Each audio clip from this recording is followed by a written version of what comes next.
Over 2 million people in the United States end up in a doctor's office every single year because of rotator cuff tears. And the moment that persistent, annoying shoulder pain finally makes itself known, the damage is often already done. Range of motion is limited, strength takes a hit. Suddenly, something as simple as reaching up to grab an item from a shelf feels like a full-body effort. Yet despite how fragile and complex they are, shoulders remain one of the most ignored and misunderstood muscle groups in most gyms. That's exactly the reason I created this video. Whether you're a dedicated lifter, someone who sits at a desk all day, or just a person who wants to throw a football with the grandkids without pain, training your shoulders properly is not optional. And the final 2 exercises, they're going to challenge you in the best way possible. So let's get right into it. Exercise number 1, the overhead press. This is a foundational movement for building truly bulletproof shoulders. We're starting with a real classic here, the overhead press. And yes, I already know what you might be thinking. It's not flashy, it's not new, it's probably not blowing up on social media right now. But that's precisely why it works so well. The overhead press has survived decades of training trends for one simple reason. When it's done correctly, it delivers real, functional strength that carries over into everyday life. This exercise primarily targets your anterior and medial deltoids, 2 major muscles that are critical for pressing strength and overall shoulder size and shape. But the benefits go far beyond just building muscle. The overhead press also helps strengthen and stabilize the rotator cuff, which acts like your shoulder's built-in safety system. On top of that, this isn't just a shoulder exercise, it's a true full-body movement.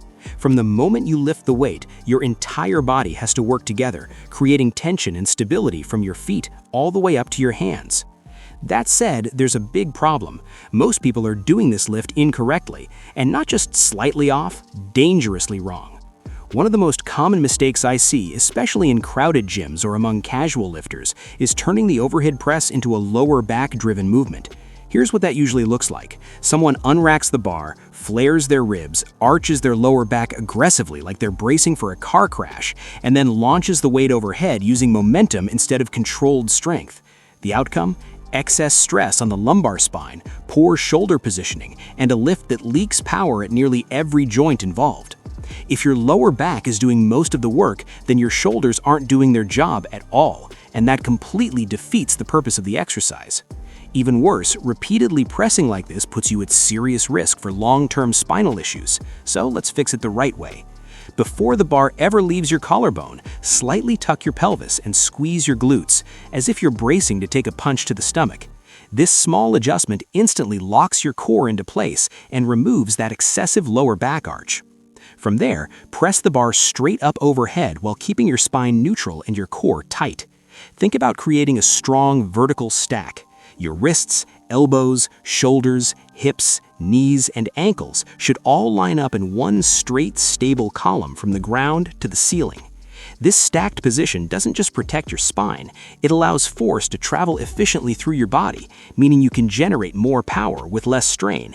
In simple terms, you're lifting the weight with muscle and control, not cheating it up with momentum and bad mechanics.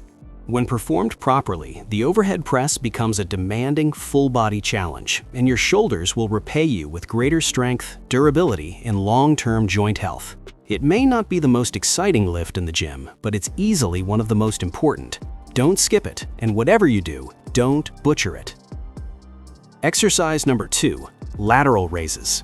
This is the secret weapon for building balanced, well-developed shoulders. If your goal is to create shoulders that are strong, resilient, and free of pain, then this movement is absolutely non-negotiable. Lateral raises might not get the same attention as heavy presses or big compound lifts, but they directly target one of the most important and commonly neglected muscles in the shoulder, the medial deltoid. This is the muscle responsible for that wide, rounded, cannonball-like shoulder look. More importantly, it plays a huge role in stabilizing the shoulder joint during pressing, pulling, and overhead movements. Here's the reality. Most people already hammer their front delts through exercises like bench presses and overhead presses, whether they realize it or not. But the medial head of the shoulder is the one that usually gets left behind. And when that muscle is underdeveloped or weak, the entire shoulder system starts to break down. You'll notice it during your workouts. Overhead lifts feel shaky, pressing strength drops off, and your posture slowly begins to cave inward. These are clear warning signs that your shoulders are no longer balanced. Lateral raises are the fix. They directly isolate the medial deltoid, helping you rebuild strength, structure, and symmetry across the shoulder girdle. However, and this part really matters, they only work if you perform them correctly. Unfortunately, most gym goers treat lateral raises like some kind of fast-paced dance routine. They grab dumbbells that are far too heavy and start swinging their arms wildly as if they're trying to take off. It looks chaotic, delivers very little benefit, and over time, it can seriously damage your shoulders. If you want all the upside of lateral raises without destroying your joints, here's how to execute them properly. First, lift your arms in the scapular plane, not straight out to the sides. The scapular plane sits about 30 degrees forward from your body. This is the path your shoulder naturally prefers to move in. Raising your arms in this angle respects your joint structure and significantly lowers the risk of impingement. When you lift directly out to the side, you increase the chances of bone-on-bone contact, which is basically a fast track to chronic shoulder pain. Second, set your scapula before you even start the lift. Lightly pull your shoulder blades down and back, then keep them locked in place. This keeps the tension where it belongs, on the delts instead of your upper traps. You're not trying to shrug the weight upward, you're controlling it outward with purpose. Now, here's where lateral raises become truly effective. Tempo. Take a full 2 seconds to raise the weight, pause briefly just below shoulder height, then lower it slowly under complete control. This slow lowering phase, the eccentric, is where most of your muscle-building stimulus actually happens, so don't rush it. And no, you don't need heavy weights for this to work. In fact, going too heavy almost always wrecks your form and shifts the workload to muscles that shouldn't be doing the job. A light to moderate weight, moved with precision and control, will light up your medial delts in the best possible way. So if you've been skipping lateral raises or treating them like a throwaway exercise, it's time to rethink that approach.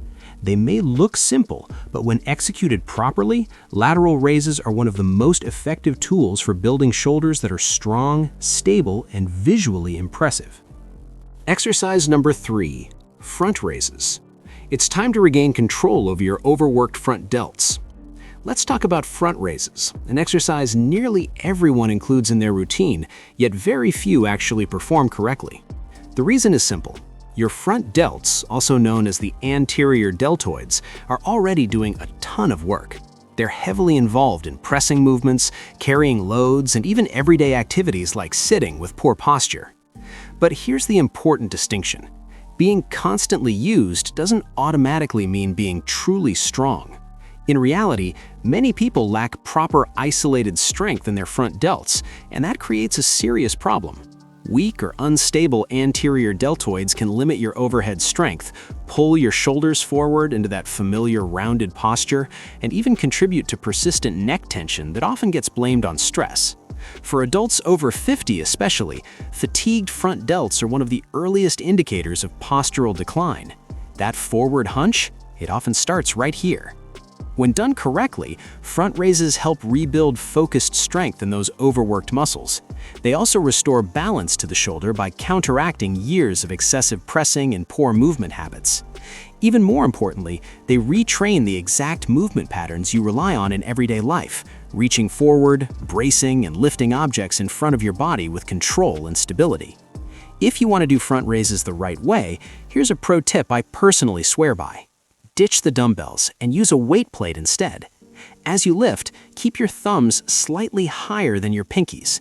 That small amount of internal rotation mirrors real-world shoulder mechanics and keeps the tension exactly where it should be, on your delts. Only raise the weight up to shoulder height. Go any higher and your traps start taking over, which defeats the purpose. Brace your core throughout the movement. Don't lean back like you're striking a salute. And if your hips start swinging to help the weight move, you're no longer training your shoulders, you're practicing a kettlebell swing. Exercise number 4, reverse flies, the true shoulder savior. Now, the final shoulder movement in this routine is the reverse fly. And if you spend any amount of time sitting, scrolling on your phone, typing at a keyboard, or driving a car, this exercise is non-negotiable. And yes, that was my attempt at humor, because let's be honest, every single one of us does at least one of those daily. Jokes aside, your rear delts play a far bigger role in shoulder health than most people realize. When they're weak or undertrained, the shoulder joint starts to spiral out of alignment. Internal rotation begins to dominate, postural control fades, and suddenly every press or pull you perform starts to grind through the joint instead of moving smoothly the way it should. Reverse flies help correct this by reinforcing scapular retraction, that action of pulling your shoulder blades back and together. At the same time, they isolate the rear delts with just enough resistance to stimulate growth and strength without irritating the joint. To get the most benefit from reverse flies, you need to respect what the rear delts are built for. Use lighter weights and higher repetitions. These muscles are small, endurance-focused stabilizers, not big prime movers like your biceps. If you're swinging around 25-pound dumbbells and can't hold a strong squeeze at the top, chances are your traps are doing most of the work instead. Before you start, do a quick form check. Hinge at the hips with a flat back, similar to the setup of a deadlift, and keep a slight bend in your elbows throughout the movement. Now, here's the most important cue. Lead with your elbows, not your hands. And don't let the weights travel past shoulder level. At the top of the rep, squeeze your shoulder blades together like you're trying to crush a credit card between them. Then lower the weights slowly under full control. Here's a great variation to take things even further. Perform reverse flies on an incline bench. This removes momentum from the movement and forces your rear delts to do all the work. That's it. 4 shoulder exercises your body genuinely needs. These aren't flashy gimmicks or trendy movements designed to look cool online. They're practical, time-tested exercises that build real-world strength, the kind that allows you to lift, reach, carry, and train without pain for years to come. Now I'd love to hear from you. Which of these exercises are already part of your routine, and which ones are you excited to add? Drop your thoughts in the comments below. I read and respond to every single one. If this video helped you, gave you a new perspective, or showed you a smarter way to train, please consider liking and subscribing. This channel is still growing, and your support truly means everything. Every view, every share, and every comment helps this message reach more people and allows me to keep delivering honest, effective fitness advice that respects both your time and your body. Thanks so much for watching. Now go train like someone who plans to stay strong for life. I'll see you in the next one.